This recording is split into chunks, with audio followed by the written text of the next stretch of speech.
كابتن حسام حسن في تصريح قريب ليه كده قال إحنا عندنا 2 محترفين وربع، وطبعًا الناس انتقدته وهاجموا فيه و2 وربع إيه وإن إزاي أنت تقول حاجة كده عن المحترفين والمفروض تشجعهم وتدعمهم، دلوقتي بقى الربع اللي بيلعب وبيجيب جوان، وواحد قاعد على الدكة يا عيني والتاني جوارديولا مش شايفه، جوارديولا ما بيلعبوش.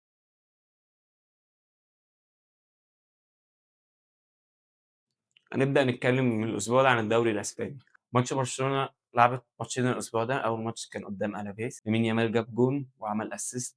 أول ما أعلنوا إنه هيلبس رقم 10 الناس كلها كانت حاسة إن خلاص يمين يامال هيبقى أنسو فاتي، هيبقى لعنة رقم 10 هي اللي هتأثّر عليه، بس ده إحنا شُفنا العكس، شُفنا إن يمين يامال مصمم ومكمّل. حتى الناس انتقدته لمّا كان مع نيكي نيكول، بس خلاص الموضوع انتهى ويمين يامال دلوقتي بيتطوّر وبيتقدّم عشان يبقى نجم برشلونة اللي قدّام، رقم 10 ما يبقاش تقيل على يمين يامال، هو تقيل على أي حد، بس يمين يامال بيحاول إن هو ما يخلّيهوش تقيل عليه، ودي حاجة تبيّن إن يمين يامال بيشتغل كويس. طبعًا شُفناه كان في 60 minutes كان بيتكلّم إن هو كان ممكن يلعب لمنتخب المغرب، بس هو كان عايز ينافس على اليورو وينافس على كأس العالم، فما اختارش منتخب المغرب. كان نِفْسنا يكون مغربي أو يكون لاعب عربي، مع إن أصوله عربية كُلّنا عارفين، بس تمام. هنبدأ نتكلّم عن ماتش أتلتيكو مدريد، يعني ماتش فيه نديّة، ماتش يثبت إن برشلونة هل هينافس على الدوري الأسباني والّا هيطلع الطلعة دي خلاص لحد ما ريال مدريد يطلع ينافس تاني وهنلاقي برشلونة وقعت والدوري يروح لريال مدريد. برشلونة أثبت العكس، برشلونة بيلعب أتلتيكو مدريد. أتلتيكو مدريد اللي كسب ريال مدريد 5-2 فده باين إن كده هو قوي أوي، فالحاجات باين إن هو ممكن يكسب برشلونة بس حصل العكس. شُفنا بقى في الماتش ده أهم حاجتين أو أهم العنصر اللي بيحرك برشلونة، رافينيا وبيدري. رافينيا وبيدري برشلونة من غير رافينيا وبيدري مش حاسين بقيمة وخصوصًا بيدري، مش حاسين بقيمة برشلونة في نُص الملعب. بيدري تحس إن هو جوهرة نُص الملعب عند برشلونة اللي أنت لو فقدتها مش هتحس برشلونة ما بيلعبش بنُص ملعب، برشلونة بيلعب بهجوم ودفاع ما فيش في النُص نُص ملعب. ماتش اتصاب فيه بيدري، ماتش اتصاب فيه أولمو، يعني كل واحد عمل حاجة واتصاب، بيدري عمل assist اتصاب، أولمو جاب جون اتصاب. وعايز أتكلم في الماتش ده عن ليفاندوفسكي، ليفاندوفسكي ضيّع تاني penalty السيزون ده، دي حاجة تقلّق شوية، تحس إن خلاص ليفاندوفسكي بدأ يُقع، هو عامل السِن كلّنا عارفين بس خلاص يعني، فدي حاجة إحنا شايفين إن هي لازم برشلونة تبدأ تدوّر على بديل لليفاندوفسكي. نروح للطرف التاني ريال مدريد، ريال مدريد أول الأسبوع لعب ضد جيرونا، الماتش ده اللي خلّى برشلونة يتصدّر إن هو اتعادل مع جيرونا 1-1. ماتش كويس رايح جاي، ريال مدريد جاب جون في الدقيقة 40 بس اتحسب offside.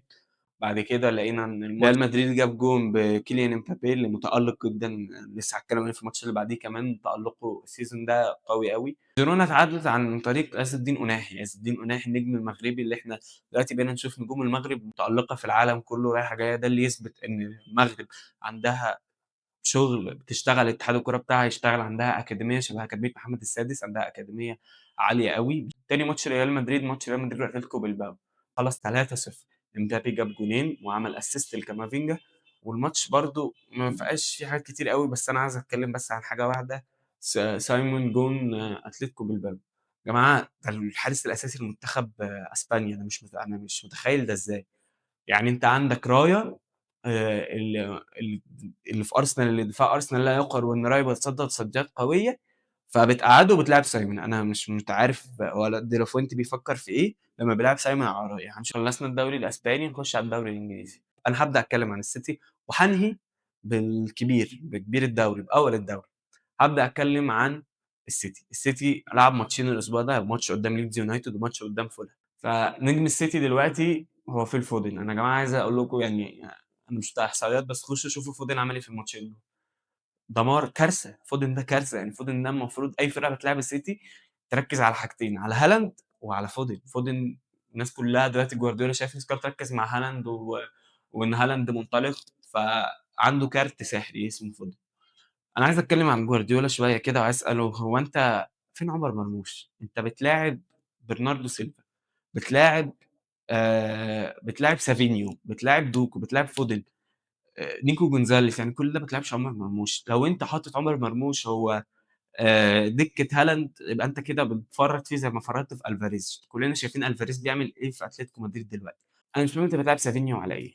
يعني سافينيو ده عمل لك إيه؟ أنت كنت عايز تبيعه في أول السنة أصلًا وخلاص توتنهام كانت بتخلّص فيه.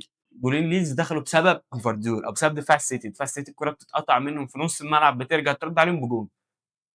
وفي جوان بتيجي من برّه منطقة الجزاء. نخش على الماتش التاني، مانشستر سيتي وفولهام، ماتش ما كانش رايح جاي في الأول، بس خلص رايح جاي، يعني الماتش كان هيخلص تعادل ولكن في الدقيقة 97 جفارديول شايط الكورة من على منطقة الجزاء، من على خط الجون، منطقة الجزاء إيه، من على خط الجون.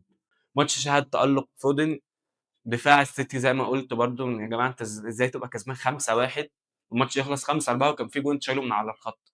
تساؤلات كتير سألناها في ماتش وست هام أول ما التشكيل نزل، هو فين صلاح؟ لقينا صلاح على الدكة، يعني دي غريبة، دي ما بتحصلش إن صلاح يقعد على الدكة.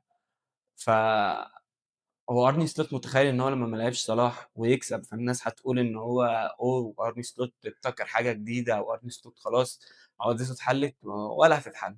إن أنت ما تتخيلش إن أنت لمّا ما تلاعبش صلاح، فأنت شايف إن أنت حليت له الأزمة، لأ أنت ما حليتهاش، أنت حررت فيرتس شوية، بس ما استفدتش أي حاجة، كنت هتخسر برضه.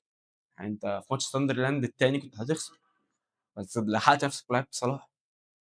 فأنت يعني ما تتخيلش إن صلاح الEgyptian King اللي الrecords بتاعته عمّال يكسّر في records ويعمل، إن أنت لمّا ما تلاعبوش أو إن أنت تبقى كبير عليه، فأنت هتبقى مدرب خيالي، أنت الناس كلّها بتشتمك لغاية دلوقتي.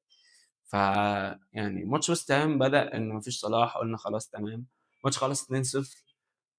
شُفنا إن إيزاك جاب إيزاك الحمد لله ربنا كرمه وجاب جون من أول الseason، إحنا دلوقتي في الجولة ال14 داخلين على الجولة ال15 وإيزاك ما كانش جاب جون مع ليفربول. إيزاك جاب جون، جاكبو جاب جون في الدقيقة 93 عشان يدّي رصاصة الرحمة لويست هام.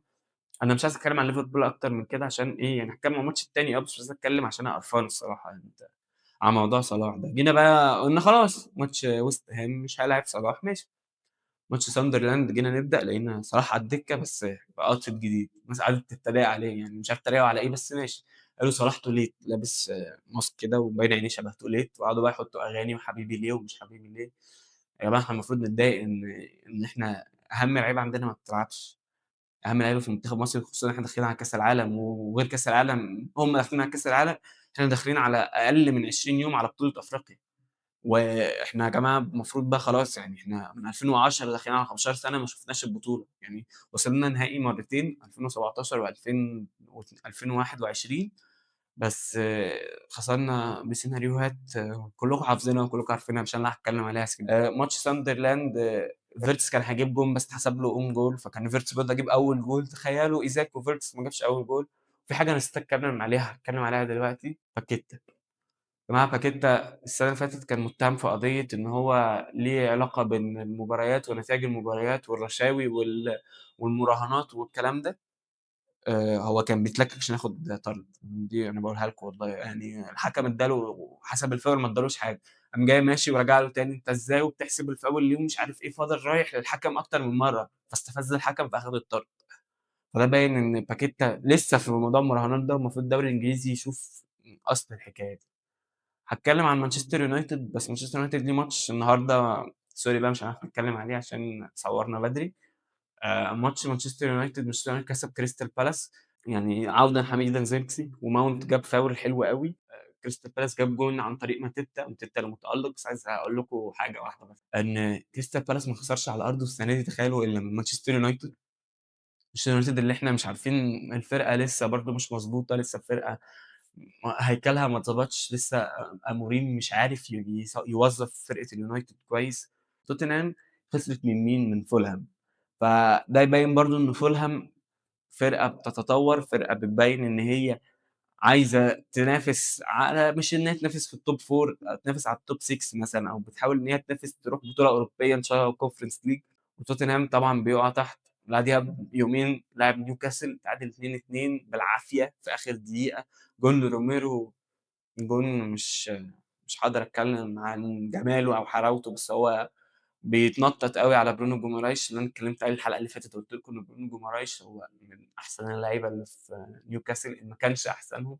تشيلسي هاتكلم بس عن الماتش التاني، بعد كده هاتكلم عن الماتش الأول بتاع أرسنال. تشيلسي لعب ليدز خسر 3-1. دي حاجة يا جماعة إحنا زهقنا، بيعمل ماتشات بُص وكسب برشلونة واتعادل مع أرسنال وكان هيكسب أرسنال وكان لاعب ب10 لعيبة وكايسيدو مطرود وعمل ماتش خيالي. ييجي بقى قدّام الفرق الصغيرة يفكّرني بالزمالك بيفضل ينافس ويناطح والأهلي وبيراميدز يخسر من الأهلي ماتش ويكسب ماتش ويكسب بيراميدز ببطولات، ييجي بقى قدّام فرق استغفر الله العظيم يا رب يخسر ويتعادل ويضيّع نُقط ويودّي الدوري 60 داهية، تشيلسي خسر برضه، فأبدأ بقى أتكلم عن الماتش اللي عملوه حلو، والماتش اللي أرسنال تعادل فيه مع تشيلسي، ماتش مستفز. قبل الماتش بدأنا نبُص لقينا ساليبا مصاب، فالله أكبر بقى ساليبا مصاب وجابريال مصاب، طب هتعمل إيه؟ نزّل موسكيرا وهنكافي، حسّينا بفرق صغير مش فرق كبير نقلق عليه، بس فرق صغير، ده يبين برضه إن إحنا محتاجين اللعيبة تبدأ ت تفوق أو نشوف إيه المشكلة في الإصابات، إيه مشكلة الإصابات. ماتش كان كويس، شالوبا جاب جون، بعد كده مورينو اللي عامل موسم خيالي زي السيزون اللي فات لمّا لعب striker.